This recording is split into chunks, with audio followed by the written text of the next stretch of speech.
Тарбия маселесинин күнгөй жана тескейи. Биздин жаштар кандай тарбияланып жатат? Аларды тарбиялоодо биз кетирген кемчиликтер. Канткенде балдарды татыктуу тарбиялай алабыз. Мунун баары ар шейшемби Тарбияда танапис жок программасында. Саламатсыздарбы, кадырман кыргыз эли жана Марал радиосунун угармандары. Назарыңыздарда кайрадан Тарбияда танапис жок программасы, анын алып баруучусу мен Марс Мойтов болмокчумун. Кыргыз билим берүү академиясы менен Марал радиосунун биргелешип ишке ашырып жаткан долбоорунун алкагында бүгүн биз балдардын маалымат коопсуздугу деген темада кеп кылмакчыбыз. Ал үчүн студиябызга атайын конокторду чакырган болчубуз. Кимдер десеңиздер, Шеналы Арабаев атындагы Кыргыз мамлекеттик университетинин маалыматтык технологиялар жана компьютердик технологияларды тейлөө бөлүмүнүн башчысы Мокешов Жолдош мырза, ошондой эле Аскар кызы Лера 67 мектептин информатика мугалими бизде конокто. Саламатсыздарбы? Куш келипсиздер. Саламатсыздарбы? Адашпай келип алдыңыздарбы? Жакшы келип алдык, Кудайга шүгүр. Эң эле алгачкы суроо, балдарды кандай маалымат алып жаткандыгын көзөмөлдөө бүгүнкү күндө канчалык деңгээлде маанилүү? Жолдош мырза, сизден баштайт окшойбуз. Балдардын маалыматтык коопсуздугу, жеке эле маалымат коопсуздугу азыркы тапта бул эң актуалдуу маселелердин бири десем жаңылышпайм. Өзүңүздөр көрүп жатасыздар, биз 1 жылдан бери пандемия шартында онлайн режимде сабактарды жүргүзүүдөбүз. Бардык көпчүлүк тармактарда онлайн режимде өтүп жатат. Ошол эле мезгилде балдар дагы онлайн режимде иштеп алып баратышат. Мурда биз маалымат коопсуздугу дегенде биринчи ошо балдардын маалымат коопсуздугунан мурун мен биринчи ата-энелерге кайрылып кетмекчи элем да. Азыркы тапта мына азыр ар бир ата-эне ошол пандемия шартында жаңы технологияга өтүүгө мажбур болду да. Алар эми баарына смартфон алып беришти. Кээ бирлер болсо компьютер алып беришти.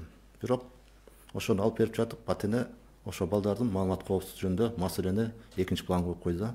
Бирок бир маселе жаралат да. Ага чейин эле ар бир окуучунун колунда смартфон бар болчу. Албетте бар болчу. Ошо туура айтасыз.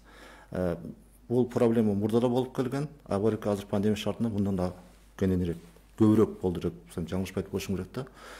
Смартфон, компьютер бул азыркы тапта биздин өсүп келаткан муундун негизги оюнчугу, негизги каражаты болуп калды десем жаңылышпайм. Өзүңөр билесиңер, азыр смартфонду бала ата-эне башында байланыш үчүн деп алып берген. Негизги милдети ошо байланышты уюштуруу. Бирок бара-бара замандын өсүшү менен смартфон, компьютердин функцияларын өзүнө алып, көбүнчө балдар анын байланыш функциясына эмес, анын жанакы көңүл ачуу функцияларына көбүрөөк тартылып баштады. Андан кийин интернет технологиялары буларга да тартылып баштады. Ата-эне баласына жаңы телефон, жаңы смартфон алып берип жатып, ошо балам ошол чөйрөдө корголгонбу деген суроого жооп берүү экинчи планда калып калды. Негизгиси байланыш болсо болду, кандай болду. Маалыматтык коопсуздукка караганда, бул маалыматтык коопсуздук коргош үчүн ошо ата-эне жаңыдан алып берип жаткан мезгилде эле ошо ата-эненин өзүнүн компьютердик сабаттуулугу, өзүнүн ошо маалыматтык сабаттуулугу болсо, анда балага башкача мамиле кылынат. Ошо эле алып берип жаткан мезгилде, демек ошо баланын смартфонуна, ошо баланын чөнтөк телефонуна тиешелүү коргооч каражаттарды коюшу керек болчу да. Мисал айтып өтөсүз. Мисалы үчүн ата-эненин контроль деген кызматтар бар. Көп программалар, топтомдор бар. Алардын учурунда кээ бирлери бекерлер да бар. Кээ бирлери кымбат болот, арзан болот. Ал жанакы ошол коргоонун функциясынын татаалыгына жараша. Мисалы үчүн кээ бирлери алып карай турган болсок, ал ошо коргооч каражаттардын жардамы менен ата-эне баланы смартфондо эмне иш кылып атканын контролдой алат. Толук түрдө. Баланын кайсы жерде турганын да контролдой алат. Даже керек болсо жана сапаттуу программалык камсыздоолор, күчтүү программалык камсыздоолор. Ошо баланын тегеректесиндеги кандайдыр бир 5 метр радиуста болуп жаткан үндөрдү дагы угала турган мүмкүнчүлүктөрү бар. Азыр каражаттардын. Бирок анын баары ошо баланын смартфонуна орнотулганбы, ата эне менен байланышканбы, бул өзүнчө бир маселе болуп калат да. Дилер айым, сиз кандай ойдосуз? Ата эне ушул мүмкүнчүлүктөрдү пайдаланбай туруп сөз менен балага түшүндүрүп айтуу мүмкүнбү же ал мүмкүн эмес деп ойлойсузбу? Үйдөн берген тарбиясы жана мектептен берген мугалимдин оозеке айтылган тарбиясы балага жетиштүүбү же жетишсизби? Негизи балдардын маалыматтык коопсуздугуна өкмөт кам көрүш керек, коомчулук кам көрүш керек. Ошондой эле издөө системалары, ата эне жана билим берүү мекемелери. Ушул ар тараптан баланын маалыматтык коопсуздугуна кам көрүлүшү керек да. Бир эле ата эненики, анан билим берүү мекемелериники жетишсиз болуп калат да бул жерде. Анан балдарга кандай кылып шарт менен көчүрүп алга болот? Ошол мисалы ата энелер өзү түшүнбөй атат деп башында айтып өттүңүз, анда аларга бир жеңил жолу барбы мындай? Көпчүлүк билген ошол приложенияны көчүрүп алып, кантип көчүрүп алыш керек, эмне деп аталат мисалы? Эң эле жөнөкөй мисалы үчүн алып карасак, азыр баардык балдардын смартфонунда бул Android системалары. Анан кээ бирлеринде Apple'дыкы орнотулган, Mac операциялык системасы орнотулган. Мында ушул операциялык системалардын өздөрүнүн тиркемелери болот. Мисалы үчүн бала же болбосо кандай гана колдонуучу болбосун смартфонду алгандан кийин ал жерде анын функцияларын колдонуш үчүн дагы кеңирээк колдонуш үчүн аккаунт деген нерсеси бар. Ошо аккаунт түзүлөт.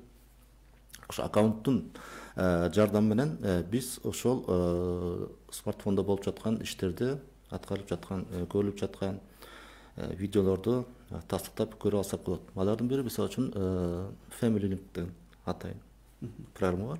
Бул жалпы колдонуучулар үчүн жалпы жөнөкөй функциялар, бул бекер.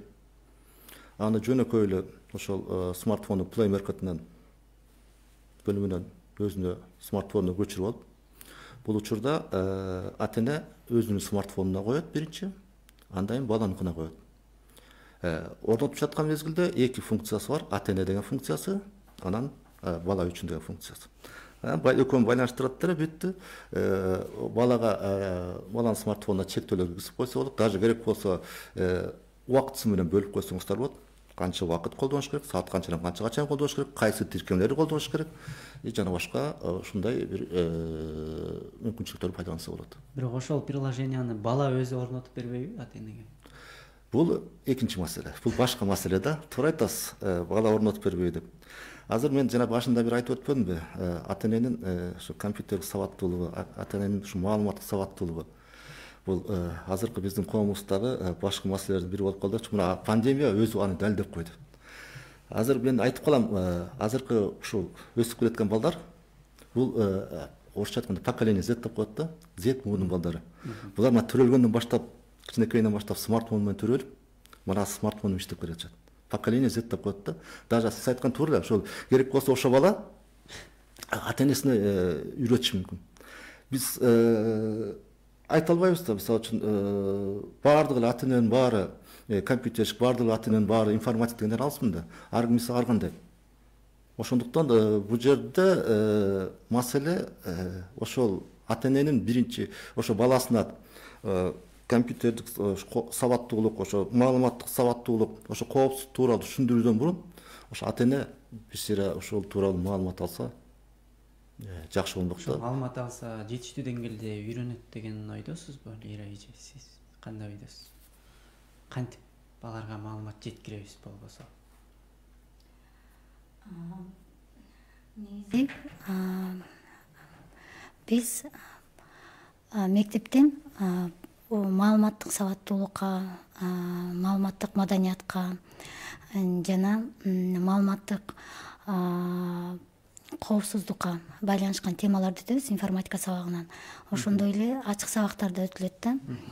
Анан ошолорду биз билим берүү мекемелеринде эмес эле окуучулар үчүн гана эмес, ошо ата энелер үчүн, жалпы коомчулук үчүн иштеп чыгыш керек деп ойлойм да ошону. Кимдер, программисттер ойлоп чыгып анан аны сатыкка чыгарыш керек дейсизби? Жок, эми бул бир гана окуучулар үчүн эмес, бул ата-энелердин да сабатсыздыгын жоюш керек болуп атпайбы? Маалыматтык сабатсыздык болгончу. Маалыматтык маданияттуулугун көтөрүш керек. Бул жерде окуучулардын гана эмес, деги эле адам баласынын маалыматтык коопсуздугун сакташ керек да, туурабы? Азыр көп адамдар Кыргызстанда, деги эле дүйнө коомчулугунда маалыматтык коопсуздук боюнча эрежелерди билишпейт да, кандай сактоо керек экенин. Маалыматтык сабаттуулуктун деңгээли төмөн деп айтсам болот да. Деги эле ушул балдарга смартфондордун пайдасына караганда зыяны көп болуп турган учурда ошолорго ыраа көрөт белеңиз? Кандай ыраа? Же балданбай эле отургула дегенге туура келет? Жок, эми негизи могул маалыматтык технологиялар адам баласынын жашоосун жеңилдетүүгө багытталган да. Анан медалдын эки жагы бар.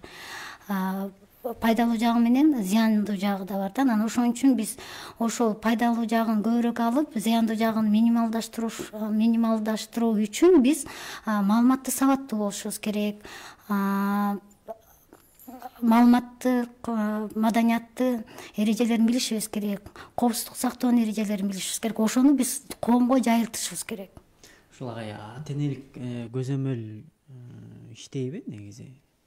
Ишке ашкан учурлар болду беле агай? Мына мен өзүмдүн эле тажрыйбамды карайын. Менин өзүмдүн 4 балам бар. Улуусу студент. Андан кийин мектеп окуучулары. Берки чоңдору болсо уже түшүнүп калышты. Кандай учурда колдонсо керек. Мен башында баягы кичинекей кезинде көтөрүп түштүр алар смартфонучу. Андан өстү ушундай башында баягы көп видеону көп көрүштү. YouTube'ду көп көрүштү. Анан азыр мына TikTok деп мына ошол көп көрүп көбүнчө эме кылды да. Анан мен мисалы үчүн толук бойдон ошо баланы чектеп коюуга мен каршымын. Мен чектеп койгон күндө деле ал бала азыр айтып атпаймынбы, Z поколение депчи. Менден болбосо да башка бирөөдөн аны айланып өтүүчү жолдорун таап алат. Башка бирөөнүн смартфонун колдонот, аяктан көрүп алат. Анан баягы аларды убакыт менен чектеп мындай бир катуу жолго деле барса болот. Бирок бул учурда баланын психологиясы бар да. Баланын психологиясы азыр кытапта могул заман санариптештирип жаңы технологиялар маалыматында баланын психологиясы өзгөчөлүгүнө жараша ошол мамиле кылуу ошо ата-энени дагы билим берүү мекемелерин дагы бар жактан ушу мажбур болуп атат да. Мурда мисалы үчүн күчкө салганда балада терс пикир болуп калат. Бул маалыматтык коопсуздук, могу учурда интернеттеги кечке отуруу, кечке смартфонду колдонуу, бул ошо баланын аскырыгы болуп калат. Бала ушуну менен жатып, ушуну менен туруп, ушуну менен ойгонуп калат.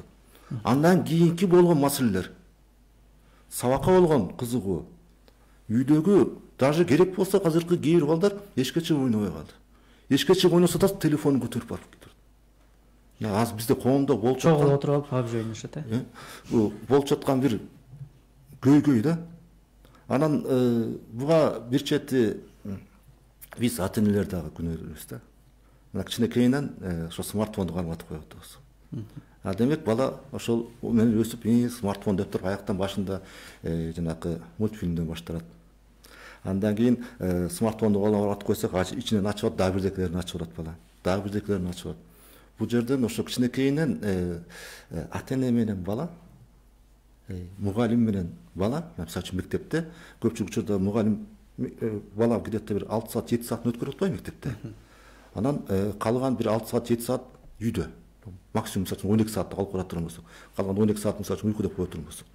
Мына ошол убакытты карап көрсөңүздөр, мына ушул жерде эмне себептен мен ата-эне менен тиги мектепти айтып атам да, дос болуш керек. Балага дос болуп, ага туура багыт берип, тарбия көрсөтүү гана ошону моундай жолдон чыкканга бир шоола болуп калмак да. Жанагындай катуу чараларды көрүп балага бир таасир этем деген бул албетте кээде ошондой жолго да барууга туура болот, бирок бул жаңылыштык деп ойлойм да. Ошондуктан ошо жанагы баланы дос болуп, ошо ичинде бала эмнени иштеп атат, эмнени көрүп атат. Мисалы үчүн жанагындай контролду орнотуп эле коюңуз. Кирип атканын көрүп турасыз да, каяка кирип атат, эмне кылып атат. Анан кирип туруп, могу жерим монда болуп аткан турбайбы деп. Бала тигине ачып караган билесиз да. Анан карап, могу жерим монда кылсак эмне болмок эле. Сен анан мындай карап баратып баран кээде жанагындай бир туура эмес сайттарга кирип алып, же болбосо туура эмес бир агрессияларга көрүп кала турган болсо, ошондо балага айтып, балам, бул болбойт. Бул деген жаман. Сен андан көрөп муну кыл деп туруп, аны мисалы үчүн кызыктырса, бир башка бир ошол эле смартфондун бул бүт баары жаман дегенден каршымын да. Ошондой пайдалуу жактар бар да. Ошолорду алып, кичине тияка баланын кичине нукка буруп, акырындап дароо бурганда дагы бала көнбөйт ага. Акырындап ошо нукка буруп, анан өзүңүзгө тартып аракет кылсак, ошол эле аракетти мектепте мугалим да колдонсо, кичине бир шогола болуп, ошо азыркы өсүп келаткан муунга багыт берген болот элек деп ойлойм да. Бирок кааласак каалабасак телефонубузга дагы компьютерибизге дагы туура эмес сайттар өзүнөн өзү кирип кеткен учурлар болот, же болбосо экран бетине чыгып калат. Ошол функцияларды орнотуп алыш керек. Атайын программалар бар, ошо чектегенчи, интернет фильтр деген бар. Windows'то ата-эне көзөмөлү деген программа бар. Андан башка интернетте көптөгөн программалык камсыздоолор бар да, ошолорду компьютерге, смартфонго орнотуп алыш керек. Ал фильтрден ошондой туура эмес сайттардан, туура эмес маалыматтан коргойт. Эмнеге ушул нерселерди калың эл билбейт анда? Сиздин атайын өткөн сабактарыңыз барбы? Бар. Биз ушу мектептен маалыматтык сабаттуулук боюнча, маалыматтык коопсуздук боюнча атайын темалар бар да. Сабак өтөбүз балдарга. 7-8 9 класстын программасында бул темалар камтылган. Ошону YouTube'га кирип таап алыңыздар деп коебуз. YouTube'да да бар видео уроктор. Бүгүн эле бир кызык окуя болду да. Бир кесиптешибиз. Мен балдарымды алаксыта албай атам. Ошол эле сиз айтып өткөн TikTok'тан, Instagram'дан бир жакшы кино айткылачы. Мен ошол кинону балам менен кошо отуруп көрүп, обсуждение кылып, анан бир жакшы жыйынтыкка келе тургандай бололу дейт да. Ошол туура нерсеби? Мен буга мындай деп жооп бере турам да, жана сиз айтып атпайсызбы, TikTok'тон тияктан көрүп бала ошактан чыкпай калды, Instagram'дан чыкпай калды, тияк отуруп калды, бияк отуруп калды деп атпайсызбы? Бул ошол баланын чөйрөсүнөн. Эң биринчи ошол баланын чөйрөсүнөн. Анан жанагындай видео көрүп бир чогуу отуруп талкуулайбыз деген нерсе, ал көрө турган ошо видеого жараша болушу мүмкүн. Ал ошо видео тиги ошо бала ошону кабыл алабы, ошону көрөбү? Балким ал балага кызыксыз болуп калат. Балким кандай болуп калат. Ошондуктан мен сунуштайт элем да, ошол жана курак өзгөчөлүгүнө жараша ошо баланын жанагы көрүп жаткан Instagram'da отурган сүрөттөрүн, тиги жанагы видеолорду көрүп атпайбы? Ошолорду да бир сырада ата-эне да карап көрсө, ошо бала эмнеге кызыгып атат? Эмнени көрүп атат? Ошол жактан бала эмнени издеп атат? Демек, бала бирдекени издеп атат да. Ошон үчүн ошол жакка кызыгып кирип атат да. Анан ошо изденүүнүн альтернативасын ата-эне ойлош керек да. Ошого карата альтернатива. Эмнени сунуштай алат? Ошону көрсөтүш керек. Ошондо гана кичине бир бала баягы бул дароо айтып атпаймынбы? Дароо кыркып койгон бул болбойт. Акырындап кадам менен алып баш керек да. Анан жана биз айтып атпайбызбы? Instagram'da отурат, TikTok'та отурат деп. Булар эмне кылышат? Булардын негизги максаты подписчик жана катталуучулардын санын көбөйтүү. Каалаган баланы сураңыз, келип бири-бирине атаандашат да, менин мынча подписчигим бар, менин мынча катталуучум бар деп. Ал сабакты, башка жумуштарды экинчи орунга коюп коет да, барат да, мен бүгүн могуну тартып туруп тияка коюшум керек. Же болбосо мен о сүрөтүмдү коюшум керек. Мына коопсуздук, маалымат коопсуздук деп атпайбызбы? Кээде бир ушундай учурлар болуп калат да, сиздер тууралуу бир маалыматтарды бир башка бирөөлөр берип атат. Анын баары каяктан келип чыгып атат? Мына ошо жанагы Instagram'га койгон сүрөттөрдөн келип чыгып атат. Facebook'ка койгон сүрөттөрдөн келип чыгып атат. Жана видеодон келип чыгып атат. кичинекей бала эчтеке аңдабайт. Ошону тымай кылып тартып коет. Бул менин үйүм, мен могундай жерде жашайм, менин мындайым бар, бул папамдын комнатасы, бул мамамдын комнатасы и так далее, жанагы ушундай бирдекелерди көрсөтүп тияка кое берет. Ким кепилдик берет? Аны бир башка адамдар көрбөйт. Анан алар жанагы кызыктырып баштайт. Жана сиз айтпадыңызбы, тиги смартфондун бетине чыга берет, ар кандай бир рекламалык эмелер келе берет. Анын баары эмнеден пайда болот? Анын баары жанагы бул азыр искусстволук интеллектке багытталган система да. Колдонуучуга жараша жанагы рекламалык маалыматтар жибере берет. Ошол бала эмнеге же болбосо ошо смартфондун колдонуусу көбүрөөк эмнеге кирсе, система автоматтуу түрдө ошо жанагы бүткүл дүйнөлүк желедеги рекламалык материалдар жибере берет. Бул бир жагы. Экинчи жагы кээде телефондон да келип калат ошондой. Бул жерден жана мен башында бир аккаунт тууралуу бир айтпадымбы? Ошо аккаунтта баланын атынан каттап эле баланын жашын туура көрсөтсөк, автоматтуу түрдө кээ бир чөктөр өзүнөн өзү орнотулат. 13 жашка чейин, мисалы үчүн YouTube'да 12 жашка чейин көрсөтүлбөйт. Эгерде баланын жашын туура коюп койсоңуз, Gmail'den, тиги жана аккаунттан, ал Mac операциялык системасында деле бар.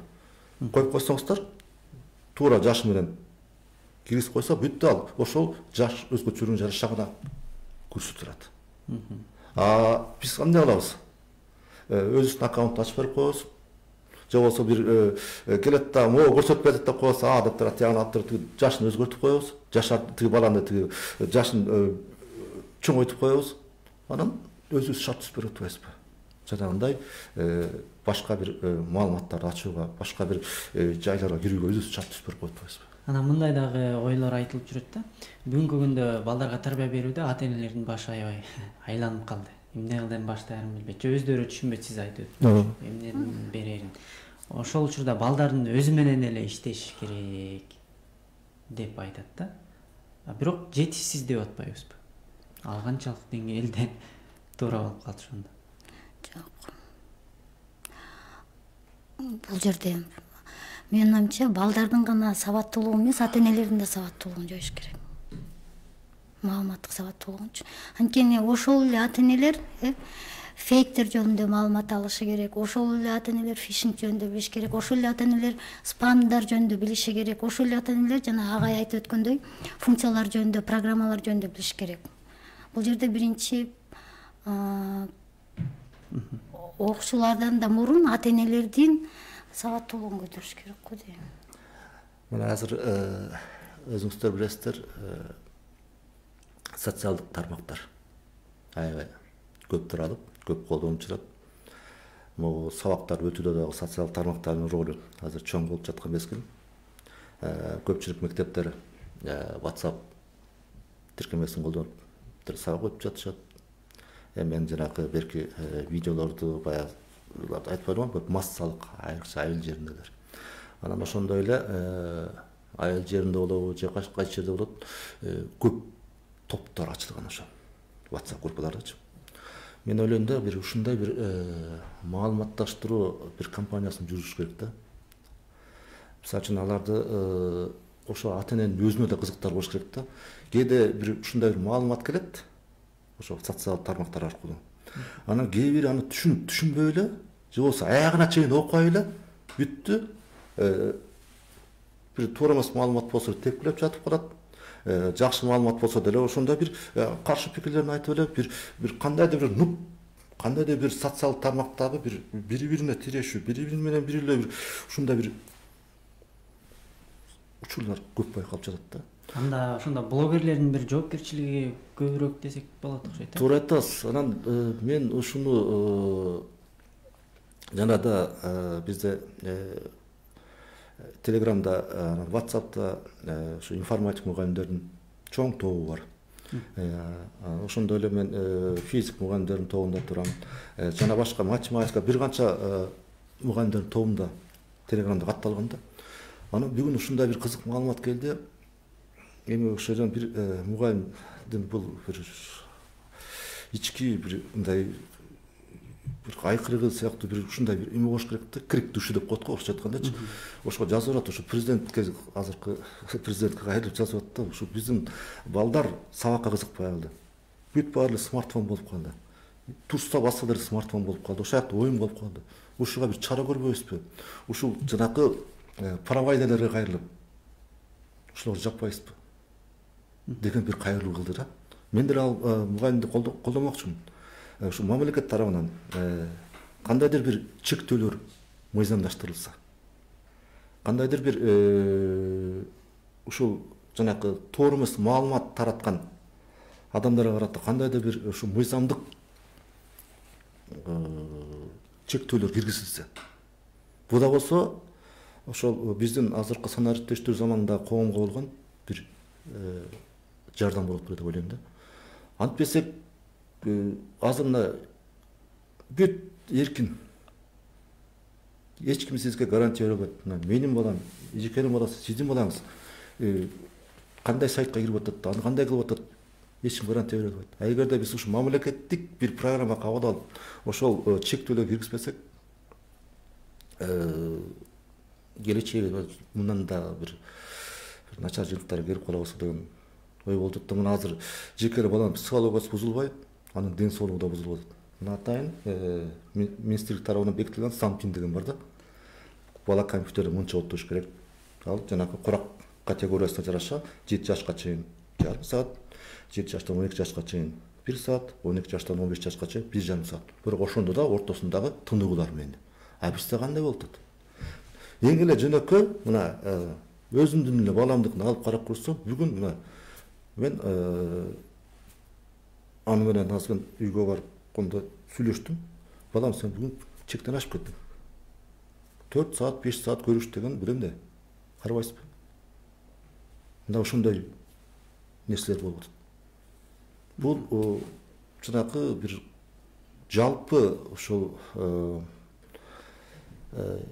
мамлекет тарабынан, билим берүү министрлиги тарабынан, ушу мектептердин жетекчилиги тарабынан бир ушундай бир чараларды жүргүзбөсөк, анан плюс ата-энелер тарабынан жүргүзбөсөк, бул кыйын болуп калат. Биз смартфондун жакшы жактарына көбүрөөк көңүл бурганга ошол баланы буруш керек. Мына азыр онлайн окууда көрсөттү. Ата-энелердин сабаттуулугу кандай, мугалимдердин сабаттуулугу кандай, окуучулардын сабаттуулугу кандай. Өзүнөн өзү санаа иреттештирүүнүн көп элементтери биздин мамлекетибизде кандай экени байкалып калды. Ошол эле смартфон аркылуу элдин балдарын тарбиялап жаткан ошол эле блогерлер дейбизби, же болбосо фейк маалыматтарды тараткан блогерлер, ошолорго кандай чара колдонсо болот деп ойлойсуздар, жеке оюңуздарча? Кандайдыр мыйзамды иштеп чыгыш керек. Жана бир мыйзам кабыл алынбай калбадыбы, жеке болупчу. Ошону жакшыраак иштеп чыгып. Мыйзам жөнүндө да айта кетсеңиз, кандай болгон мыйзам? Жана Гүлшат Асылбековабы. Негизи ошол азыр сөз эркиндиги тууралуу же кандай? Муну экинчи жагын алып карап атышат да. Эгер туура конституция боюнча жазылган, ар бир адам ошол өз оюн эркин айтууга, ошо маалыматты эркин алууга укуктуу. Туура, албетте колдойбуз. Бирок моундай атайын, эгер өзүнүн атынан айтса бир жөн, анан жанагындай жаңылоо эле башка бир аккаунттарды ачып алып эле анан эле баягы адамдын жеке инсандык сапатына тийишкен бир маалыматтарды жазып, же болбосо жанагындай балдарды кандайдыр бир жактарга чакырып, аскырык кылып бир жибере берсе, алар сөзсүз түрдө жазасын алыш керек да, сөзсүз түрдө бир чаралар көрүлүш керек да. А бизде андай болбой атпайбы? Мына катталып коюп атат, тигинти коюп атат, минти коюп атат деп, бирок жыйынтыгында бир кандайдыр бир мисалы үчүн мындай чара көрүлдү, тигиндей болду деген бир мени байкаган жокмун. Андан сырткары бизде маалыматтык коопсуздук боюнча концепция гана кабыл алынган. Анан ушу маалыматтык коопсуздук боюнча бир мыйзам каралыш керек. Анан ошо мен буга чейин эфирге келердин астында ошо маалыматтык коопсуздук боюнча концепцияны алып караганда, ошол жерде биздин билим берүүгө тиешелүү бир 3-4 пункт көрсөтүлгөн экен. Бирок мен ошолордун кээ бирлери аткарылыптыр, а кээ бирлери толук аткарылбаптыр да. Баягы чала саясат болуп калып атат, жагандай болуп калып атат, бир чала жасалган нерсе болуп калып атат да. Ошого биз азыр эгерде биз ушул азыркы тапта ошо смартфон менен көтөрүп жүргөн поколение Z деп койгон. Мына ушул балдар 20 жыл өткөндөн, 30 жыл өткөндөн мына ушу бизди башкарат. Ошондо кандай болот? Биз азыр мына ушул таптан ошолордун келечеги тууралуу көңүл бурбасак, бул маселе азыр козгоп жаткан маселе аябай опурталдуу маселе. Жана дагы бир ата-энелерге айта турган кеңешим, сиздер балдарды мүмкүн кошумча өзүңүздөргө тартып көбүрөөк көңүл бурсаңыздар биринчи очередь, биринчи кезекте. Азыркы тапта бала смартфон менен дос болуп калды. Соцсет менен дос болуп калды. Инстаграмга отурушат, ТикТокко отурушат, кайра дагы бир нерсе киришет, анан отуруп эме кылышат. Анан ошондо баягы бала ошол жактан көргөнүн ата-эне келет да баягы жумуштан келгенден кийин. Монда көрдүм, түндө көрдүм, ата-эне кээде ушундай бир экинчи планда мамиле кылып коет да. Деп коет, бүттү. Ата-эне ошол моментте ошо балага эме кылып ал эмне экен, кандай экен, кел мага да үйрөтчү. Мисалы үчүн кээ бир ата-энелер компьютер сабаттуулугу начар да. Кана мага да үйрөтчү. Мен кантип кирсем болот, эмне кылсам болот деп туруп, балким баягы ата-эне менен баланын ортосунда жакындык пайда болсо, анан бала баягы сырларын смартфон менен бөлүшпөй, сырларын соцсет менен бөлүшпөй, балким ошо ата-эне менен бөлүшүп калат беле деген ойда. Деги эле өзүңүздөрдүн жакындарыңыз же мындай балдарыңыздарды ишенип бере турган окуу жай Кыргызстанда барбы? Кайсыл окуу жайды бөлүп айта аласыз? Могул окуу жай баламдын маалымат алуусун коопсуздандырат деп айта аласызбы же айта албайсызбы? Негизи Кыргызстанда жакшы окуу жайлар көп эле да. Бул жерде окуу жайдан дагы деле анча көз каранды эмес, баланын өзүнүн жеке Балким жатып окуган жерлерге балдарды берет чыгар. Ошондо алар жок, андай болбой калат. Менин оюмча жана интернаттарды айтып жатасыздарбы, негизи ата-эненин мээримине канып өсүш керек да балачы. Азыр көбүнчөсүн ата-энелер эртеден кечке жумушта, жана агай деле айтып кетти го, бала менен ата-эненин ортосундагы байланыш анча жакшы эмес. Балдар ошо агай айткандай соц тармактарга, интернеттерге эми ата-энеден көңүл бөлбөсө, көңүл болбосочу. Ушул интернетке баланы алып баруудан каршы болуп атасыз азыр. Бирок ансыз деле ата-эне ага көңүл бурбай атты. Ошо ата-эне өзүнүн жоопкерчилигин сезиш керек да. Өзүнүн жоопкерчилигин сезип, эми мындайга эми ооба кандай десем,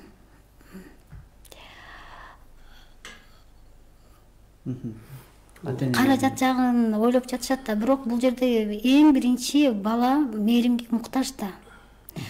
Балага өтө чоң мондай шарттарды түзүп бергенден көрө баланын жанында ата-эне көбүрөөк болуш керек да.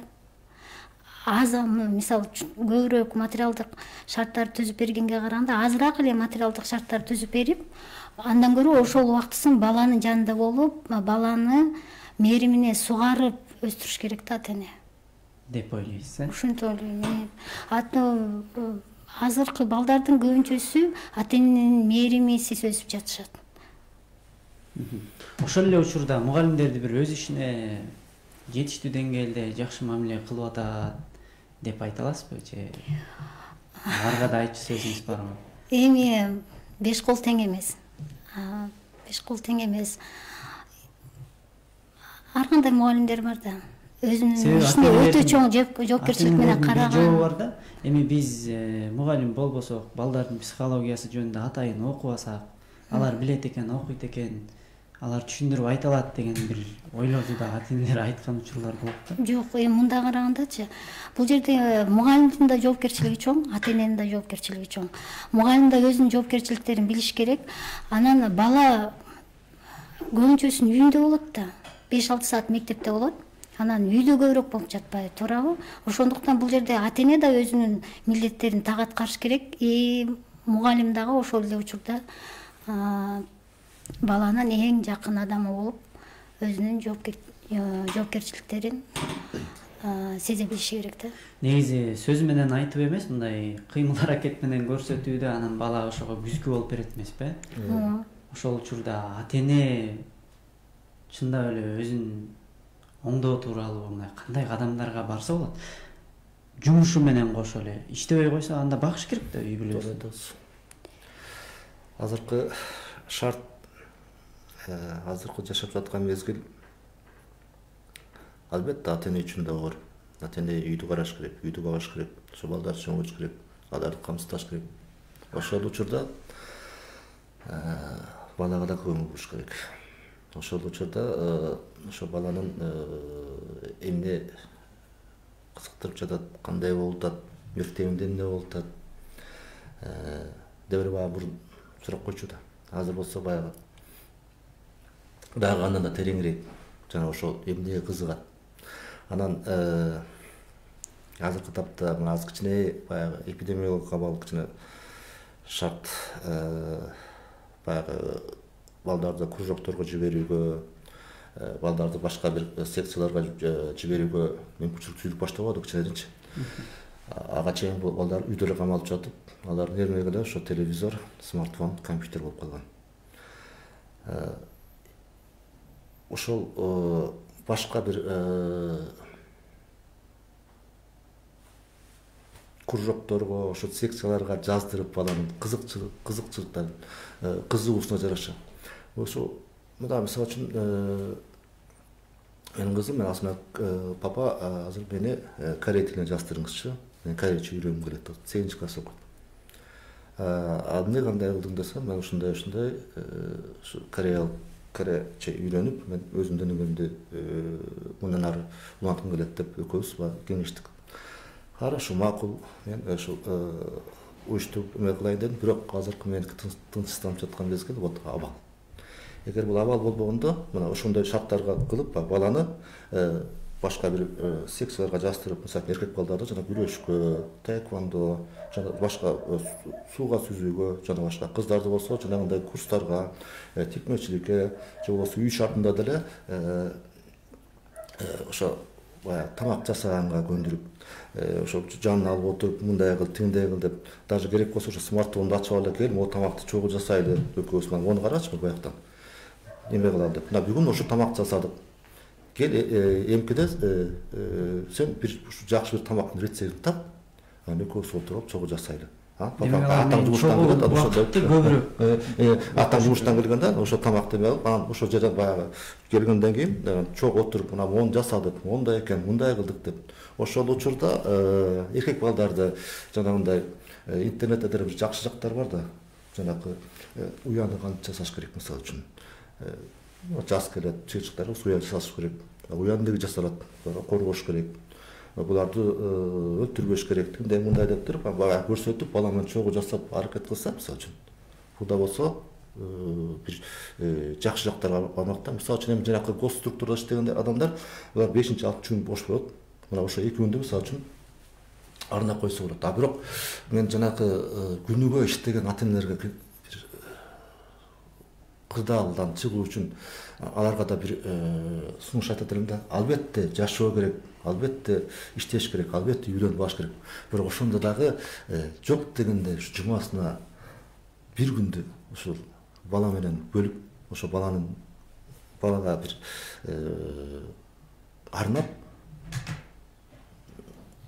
жок дегенде экөөсүнүн бирөөсү болуп атса да, бирөөсү кичине бир көңүл бурса, бу да болсо ошо балага болгон бир жардам болот эле. Бу да болсо ошо азыркы абалдан чыгып кетүүгө бир жол болот эле дейм да. Чоң рахмат. Биздин убактыбыз дагы аягына чыгып баратат. Сиздерге эркин микрофон узатайын. Сизден баштайсыз, окшойсуз. Баштайсыз.